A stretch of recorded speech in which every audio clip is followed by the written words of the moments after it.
China's deserted villages, 13 million gone without a trace. Unemployment wave hits big cities. Youth cry, streets fill with homeless. Foreign capital flees. Workers slam state-owned enterprises. Post-80s, lead in deaths.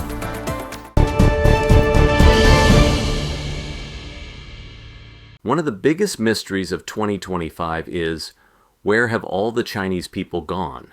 While the Chinese Communist Party, CCP, claims China's population remains at 1.4 billion, a growing number of online videos tell a different story. From bustling metropolises like Shanghai, Beijing, Guangzhou, and Shenzhen to smaller counties, empty cities, and deserted villages are becoming a common sight. Zhengzhou, the capital of Henan Province, is a striking example. Officially home to 13 million residents in 2023, recent footage reveals empty shopping malls, silent streets, and struggling businesses. May Day is approaching, but where have all the people gone in Zhengzhou, a city of 13 million? I visited Zhenghonghui Mall today. There were more stores than customers, and the shop owners said business has been declining day by day. Even Ermalu, once a bustling street, is now eerily quiet.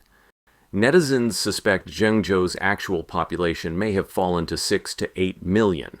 Car owners report lighter traffic, and wholesalers complain of plummeting sales and mounting inventory.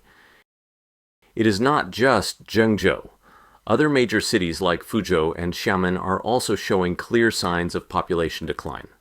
Fuzhou, with a reported population of over 8 million, now has empty streets and deserted shops.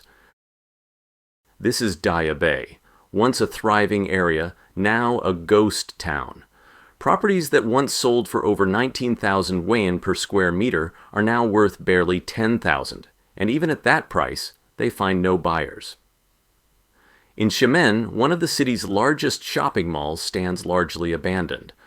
Once planned as a Venice-themed destination, it is now overgrown and crumbling, with empty storefronts and idle electric bikes. The exodus extends to rural areas, where numerous villages lie abandoned. Some are in remote mountains, while others are on the plains of northeastern China. Many of these villages remain fully furnished, but eerily empty. A blogger who visited Simingshan village, a deserted settlement, described a ghostly silence. This village is completely abandoned. Grass has overtaken the paths, the doors of many homes have vanished, and the interiors are in disarray. At almost 6 p.m, there is no sign of life here, just the distant calls of birds. A self-driving traveler in Hunan found an entire neighborhood of empty houses, filled with clothes, furniture, and even televisions, left behind as if the residents vanished overnight. The phenomenon of uninhabited villages has existed in China for years, but has worsened in recent times. Some blame poor transportation in remote areas like Guizhou, but even prosperous regions in the northeast now show similar signs. In many rural areas, only the elderly remain. A local resident explained, "Look at our village. There are only 5 elderly men left. Half of the village is completely empty. Some people moved to cities for work, while others bought houses there. Both poor and wealthy regions are affected. Experts attribute this trend to the COVID-19 pandemic, natural disasters, and other factors. After 3 years of the epidemic, the impact is now visible in empty cities and silent villages. As the CCP continues to conceal the true impact of the epidemic, the outside world remains unaware of the actual death toll. The question lingers, in a nation of 1.4 billion people, where have all the Chinese gone? As the US-China tariff war continues to batter China's economy, its impact on employment has become increasingly severe.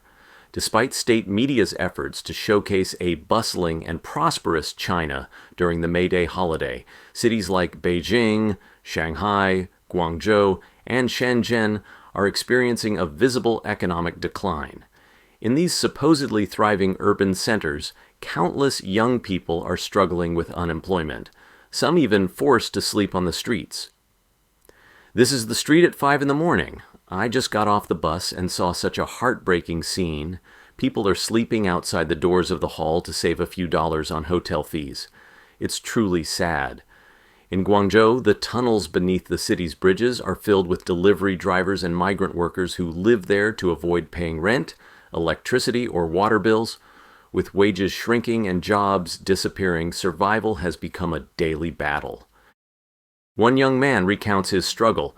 "I've been looking for a job for a month. Now I only have 100 yuan left.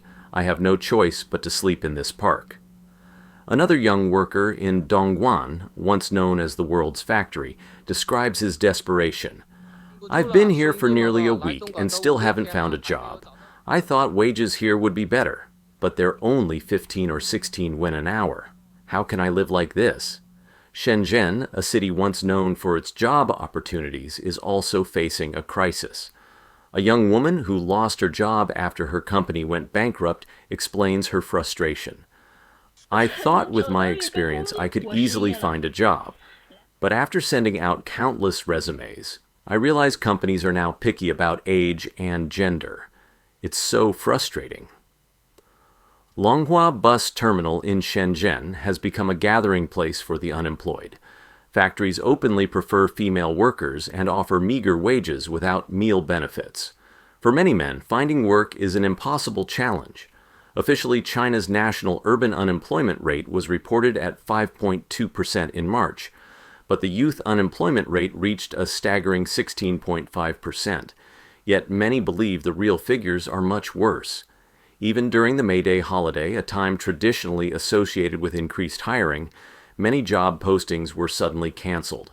Goldman Sachs recently warned that if the current 145% U.S. tariff remains in place, China could see 10 to 20 million job losses.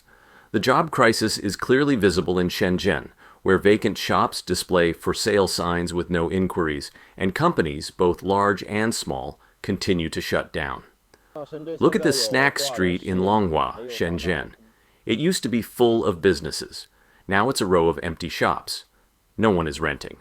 Many small businesses have collapsed, and even large companies are cutting salaries and laying off employees. The job shortage is most severe in Guangdong, where 98% of factories are already fully staffed, preferring women over men. Factories in Shenzhen and Huizhou frequently stop hiring.